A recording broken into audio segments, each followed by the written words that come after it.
एक अलग थलग पड़ा गांव जहां हर दिन लोग अपनी यादें खो बैठते हैं। आदि मूक बधिर लड़का जिसे सब पागल समझते हैं, लेकिन वही सच्चाई का रक्षक है। गांव की एकमात्र शिक्षिका जिसे आज एक सपना आया है। हे भगवान, यह कैसा सपना था। हर सुबह स्मृति गांव में कुछ अजीब होता था। लोग अपनी पिछली रात को भूल जाते थे। कोई नहीं जानता था कि उसने कल क्या खाया, किससे क्या कहा या क्या सपना देखा। बस एक इंसान ऐसा था, आदि, जो ना बोल सकता था ना सुन सकता था, पर सब कुछ याद रखता था।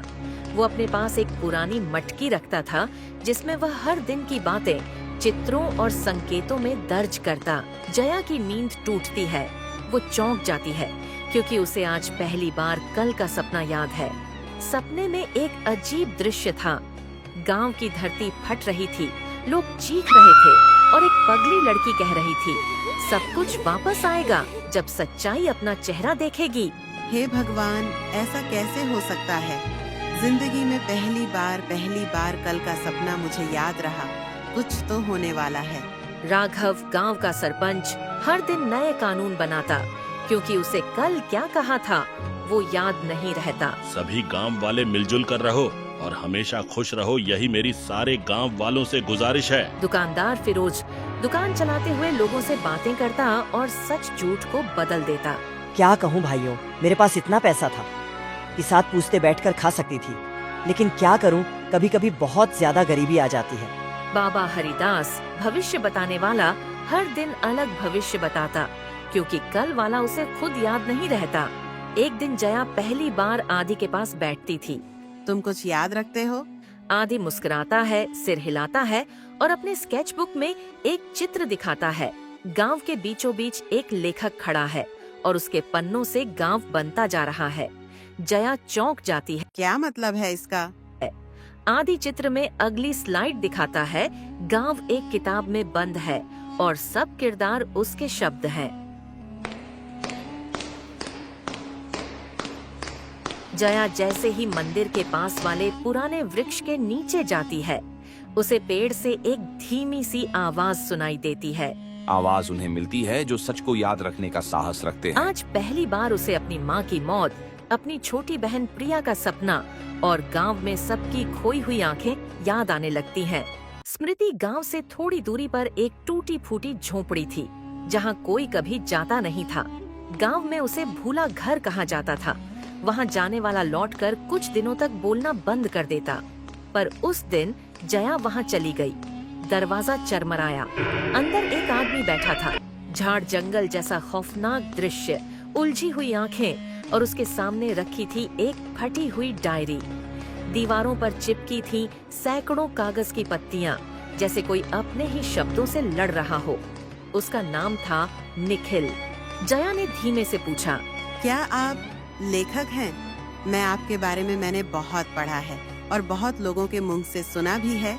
आप इस गांव के सबसे बड़े और महान लेखक हैं। निखिल ने सिर उठाया। पहली बार उसकी आंखें सीधे देख रही थीं, जैसे कोई किताब सालों बाद खुली हो। लेकिन यह रहस्य और भी जागृत होता जा रहा था। आखिर क्या था इस लेखक के पीछे का राज? मैं नहीं जानता। रोज जब जागता हूँ मेरे पन्ने खाली हो जाते हैं, पर हर रात कुछ लिखता हूँ और अगली सुबह वो इस गांव में सच बन जाता है। निखिल दीवार की ओर इशारा करता है। देखो इस पन्ने को, इसमें एक गांव है। हर इंसान की याद मिटाई गई है ताकि वे दुख भूल सकें। और ये रहा किरदार, एक लड़की जिसे सच सुनाई देता है। वो आई है मुझे जगाने। जब जया लेखक से मिलेगी, कहानी पलटेगी। निखिल एक यथार्थवादी लेखक था। कभी बहुत प्रसिद्ध हुआ करता था, लेकिन जब उसके बेटे की मृत्यु हुई, वह टूट गया। उसने अपनी लेखनी में एक नई दुनिया रच दी, स्मृति गांव, जहां किसी को अपना दुख याद न हो। लेकिन जैसे जैसे उसने दुख मिटाया, इंसान भी मिटने लगे। मैंने उन्हें राहत देने की कोशिश की, पर मैंने इंसानियत की याद मिटा दी। अब निखिल अपनी ही कहानी में फंस चुका है। तभी अचानक वहाँ आदि आ जाता है। वह हाथ में मटकी लेकर चुपचाप एक चित्र दिखाता है, एक कलम जो खुद लेखक को जकड़ रही है। निखिल फुसफुसाता है, यह मेरी सजा है। जब तक कोई पाठक कहानी में न उतरे इसे खत्म नहीं कर सकता। जया अब समझ गई। उसके सपने, उसकी यादें, सब संकेत थे कि उसे इस कहानी को बदलना है। झोपड़ी की दीवार अचानक कांपने लगती है। निखिल कहता है, अब तुम जान गई हो, लेकिन याद रखना, हर कहानी में एक किरदार ऐसा होता है जो बदलाव से डरता है। उस डर का नाम है राघव। जया, आदि और निखिल साथ बैठते हैं। निखिल कहता है, अगर तुम सब कुछ याद रखना चाहती हो तो अगला कदम बेहद खतरनाक है। वो आगे बढ़ता है और एक पन्ना उठाता है। उस पर लिखा होता है, डर का दरबार। राघव, गांव का सरपंच, आज एक अजीब सी बेचैनी में है। हर दिन की तरह आज भी वह नया नियम बना रहा है। आज अचानक गांव के सरपंच ने सब लोगों को क्यों बुलाया? आखिर क्या बात हो सकती है? सभी लोग आपस में बात कर ही रहे थे।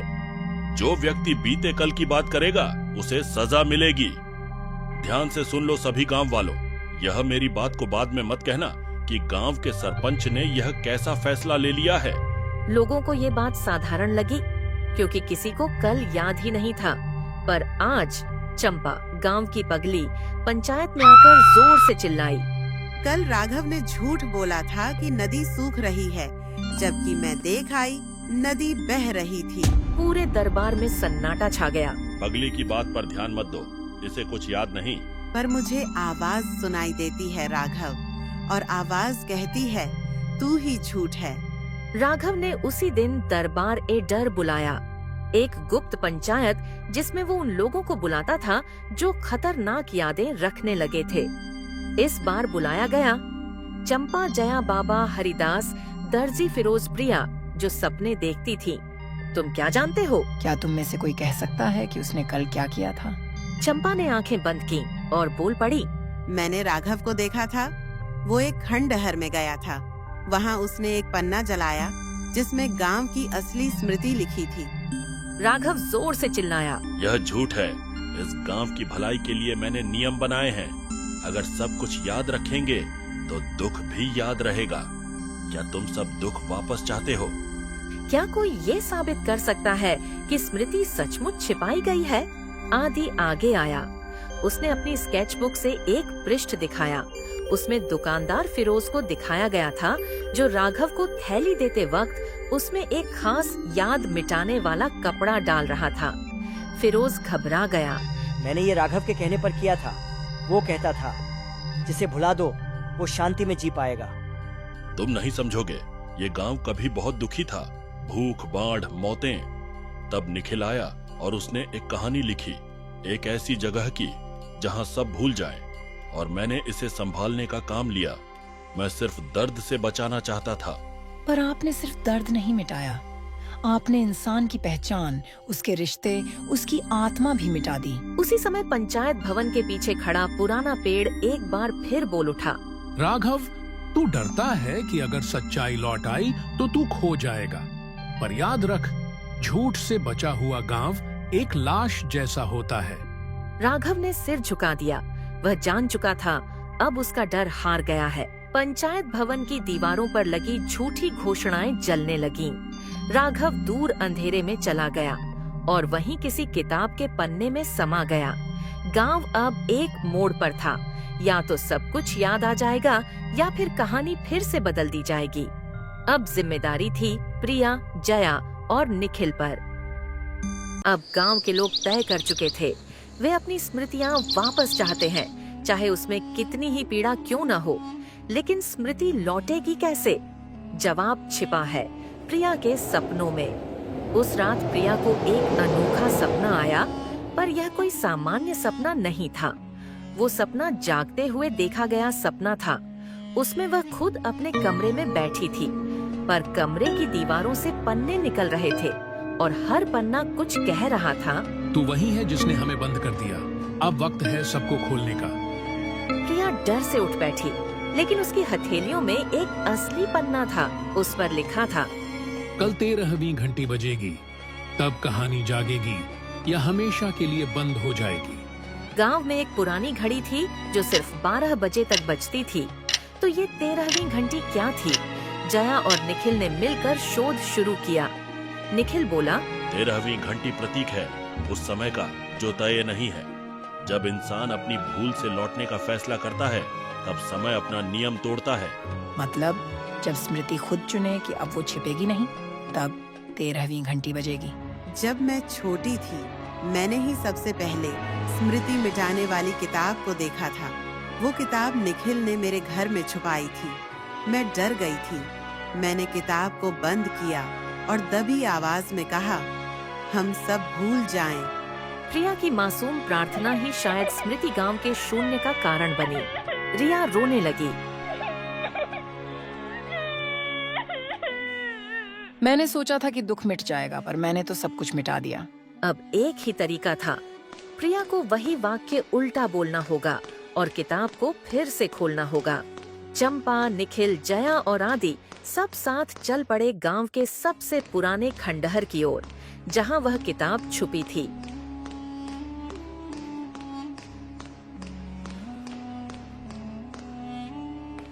प्रिया कांपते हुए आगे बढ़ी।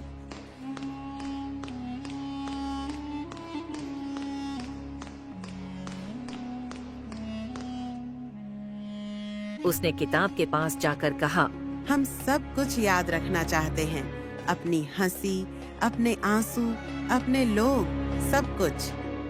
धीरे धीरे किताब के पन्ने उड़ने लगे। आसमान काला हो गया और फिर एक हल्की सी 13वीं घंटी सुनाई दी। धीरे धीरे वो तेज होती गई, जैसे समय की नींद टूट रही हो। हर इंसान को अपने बीते पल याद आने लगे। रामू काका को अपने बेटे की शादी याद आई। लाली को अपने पिता की कहानी याद आई। चंपा को अपने खोए हुए बच्चे की मुस्कान याद आई। प्रिया ने आंखें मूंद ली। वो मुस्कुरा रही थी। सपना अब जाग चुका था। जैसे ही किताब पूरी तरह खुली, गांव की झील नीली हो गई। पेड़ फिर से हरे हो गए। इस कहानी से हमें यह सीख मिलती है, दुख को मिटाना आसान है, पर उससे उबरकर उसे याद रखना, यही इंसानियत है। हर सपना जो बार बार लौटता है, वो हमें जगाने आया होता है।